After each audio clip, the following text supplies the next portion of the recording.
G'day, folks. MotOZ Tractionator Desert HT 1,000 kilometer review. A little bit more, but semantics.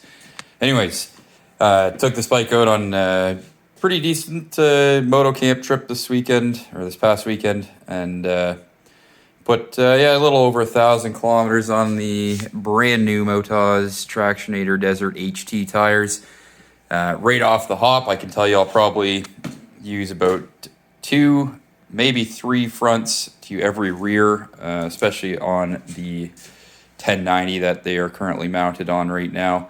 That being said, the rear definitely held up remarkably well. It didn't wear too much despite the thrashing I gave it. This was on a mix of highway, which we did about, I'll say 150, 200 kilometers just to get to the dirt.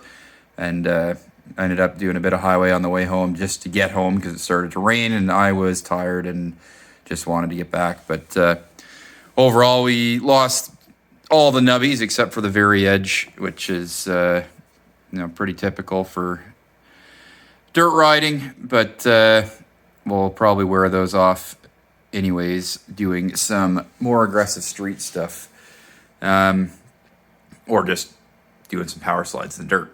One of those two options for sure. In terms of traction, 100%, these things are night and day better than what I had on there, which was the Adventure GPS on the back. Having that big lug as opposed to the kind of straight, continuous strip. Definitely a market improvement. I'm kind of half tempted once this wears out to try like a RAL Z or the Adventure, just the Adventure, which does have a broken strip. But we'll see how long these last. They're going to go on some BDRs in August. I got to take it easy until then because at $404 Canadian a pop for this rear, I'd rather not be replacing it too often. Yeah, anyways, performance-wise, give it like 8 out of 10. The front likes to walk around a little bit more than I would have anticipated from such a knobby tire. The initial couple hundred kilometers, as I'm sure most of you that are familiar with these tires are already well aware of, they like to dive, like really dive, especially at low speed. Once you're over the center hump of the tire and you're at low speed making turns, get ready to catch your bike because they like to dive massively. That improved significantly either through me getting used to that characteristic of the tire or the wear on the tire kind of helped it break in a little bit. But yeah, it was definitely a shock the first time I hopped on the bike. It was almost like riding a whole new bike at low speeds. One of which I was not very used to doing. So yeah, it was definitely an eye-opener for the first little bit. But like I said, either through getting used to that or the tire kind of breaking into its shape or form that it's in now and wearing down a little bit, it has improved drastically, right back to where I would be comfortable on my previous tires with. Road handling was fine, no issues there. Again, once you're past that kind of milestone in the tire wear where they kind of start working a little bit better on the hard pack. But yeah, I had no problems on the highway with it at all. People were complaining about noise on the highway and stuff like that. I didn't really notice it too much when I was riding on the highway. I do wear earplugs and listen to music while I'm riding, and that was sufficient to drown it out. But riding around town yesterday evening at about 60 to 70 on some roads, there is definitely a whine, I would call it, just the knobby whine. I'm used to that from previous knobbies I've had on this thing. I wouldn't say it's egregious. It's not any worse than the exhaust sound, which isn't loud anyways. Yeah, I would say it's a non-factor that I wouldn't be taking it into consideration if I was looking at purchasing the tires, especially if you're an earplug wearer or a music listener. You probably won't notice it. Vibrations from the tires on the road Again, very minimal. If you are someone that's used to riding like a TKC 70 or a Mission Max, or some of those more street-oriented off-road tires, yeah, it might bother you a little bit, but I would reckon that you will be quickly accustomed to the feel of them. Yeah, nothing that I wouldn't recommend trying out at least one set of tires for, because the traction you're going to get off-road is just remarkable. We took these through some woods, single and tight dual track, low speed. Once the traction control on the bike was off, the rear hooked up like on hills from a dead stop or very little run-in, and highway miles. Did a lot of dirt and gravel roads of various surfaces, from loose gravel to hard-packed kind of rock and blast rock and everything in between, and had no issues with them whatsoever, other than that at really high speed, which I think is more a factor of my suspension setup than anything, is the front and back of the bike tend to get a little bit discombobulated. It feels like a cross rut, but it just floats through it.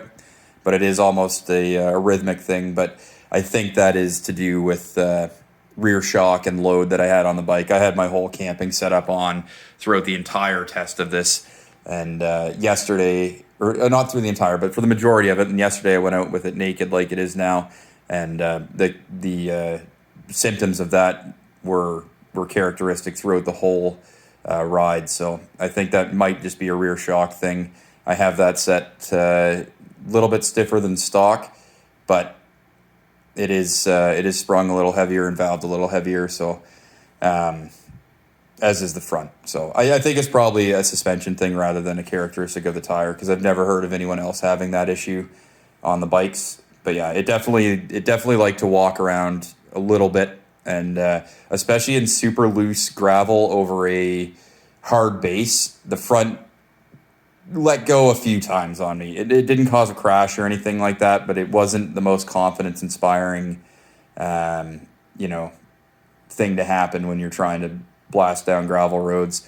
It was really only in very specific circumstances that it did so, where it was large rocks and blast rock kind of size stuff that kind of just popped the tire up off the ground and really caused it to slide out. I was able to catch it every time, but it was, just a little bit of a pucker factor from time to time, which it wasn't. I didn't feel it was as prevalent on the previous tire as this one. I would have expected this one to grab a little bit more, but it was really only in that circumstance and in those conditions that it did that. So otherwise, great tire, super happy with them, felt really confident 99% of the time riding, except for the first little bit on the pavement and in that one condition I just mentioned, off-road. Otherwise, super great tire. I think I'll get, given the wear on the rear, I would say maybe 4,000 to 5,000 kilometers out of that rear before I'd start thinking about taking it and replacing it. The front, I think, are going to get 10,000 out of this if we're lucky, and it continues to wear as it is right now. And again, that's a lot of weight on the rear of the bike, not a lot on the front. Could be the cause of the symptoms with the front losing its grip every now and again. It's all going to depend on how you load your bike, what you're comfortable riding it loaded like. I do about 50-50 with this thing loaded for moto camping and then just ripping around like I was yesterday. So yeah, the front, looks damn near mint. Like it lost the knobbies about halfway through the trip, and the knobbies, the little nubbles that you can see, but they were still on the front wheel, even in the middle here, about halfway through that 1,000 kilometers. So I think the front will last significantly longer than the rear.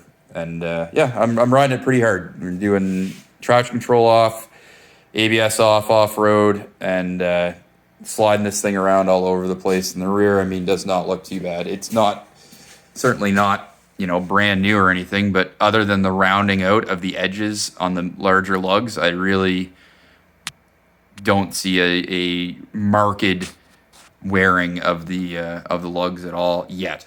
And that's about, yeah, we'll say 1,000 to 1,200 kilometers on it right now. So, yeah. There you go. For those of you curious about the Desert HT on a big bike, and you know, we're looking for kind of an average rider's review, there you go. We'll see you next time.